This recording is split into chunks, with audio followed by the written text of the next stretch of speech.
"Bag's been flagged. Step aside." The voice wasn't a request. It was an order soaked in superiority. The soldier didn't even look her in the eye. She stood there, back straight, jaw locked. Her olive fatigues marked her as one of them, yet they didn't see it. She didn't speak, just unzipped the duffel and placed it on the cold metal counter. One soldier yanked the zipper like tearing open trash.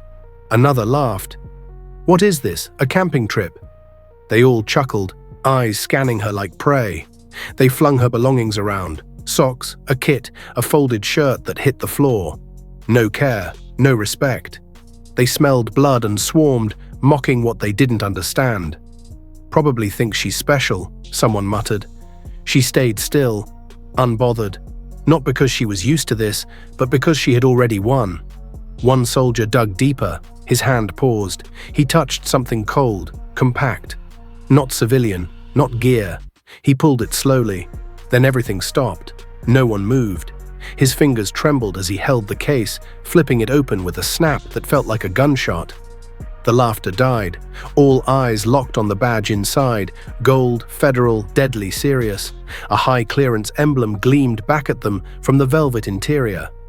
The words above it were seared into the soldier's mind. "Joint Intelligence Command, Clearance Alpha." His voice cracked as he whispered, Sir, you might want to see this."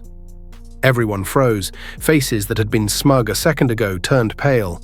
The badge wasn't just a symbol, it was a mirror showing them their failure. She didn't gloat. She took the case back calmly, slid it into the bag like it was nothing, still silent, still unshaken. Then, she looked up. Her eyes didn't scream. They didn't need to. There was no fire in them, just quiet authority, the kind earned in the dark corners of the world no one talks about. She had let them humiliate her, let them treat her like a joke. Not because she was weak, but because she knew she didn't need to explain anything to people who weren't ready to understand. That stare, those unreadable eyes, cut deeper than any rebuke.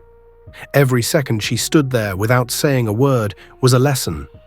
She zipped the duffel and stood tall, letting the silence do what words couldn't. The soldiers knew, without doubt, they had messed with someone whose shadow had seen more than their entire careers combined. The air was heavy now, dense with shame. The sound of a door creaking open at the back barely broke the tension. A commanding officer walked in casually until his eyes landed on her. Then everything changed. His body snapped to attention like it had been yanked by wire. "Ma'am," he barked. Not a greeting, a warning, a surrender. "We weren't expecting you." Her voice was razor calm, clearly. The officer's face drained as he flipped through his clipboard, eyes widening with every line he read. Then he turned to his frozen troops. "That's Commander Reyes," he said, voice sharp. "She doesn't just have Alpha clearance, she built the firewall you're trained to protect. She's authorized every Black Ops entry on that board. She came here under civilian protocol, to test you." His words sliced through the air like a blade. "And you failed. Not because you missed a badge, but because you missed her. You saw her as a target, not a teammate. You judged a warrior by her silence. One soldier looked like he wanted to disappear into the wall. Another's hands were visibly shaking. They hadn't just disrespected protocol, they had insulted a legend. A living weapon, the kind of person you salute in the dark, even if no one else sees it. And she didn't say a word. She just walked. She didn't scream. She didn't swing back with rank or authority. Her silence was nuclear. Because power like hers doesn't shout. It waits, it watches, it chooses when to speak. That day scorched itself into their memories. The badge had stunned them, but it was the way she carried it, the way she carried herself, that broke them open. They realized that respect isn't handed out based on appearances or assumptions.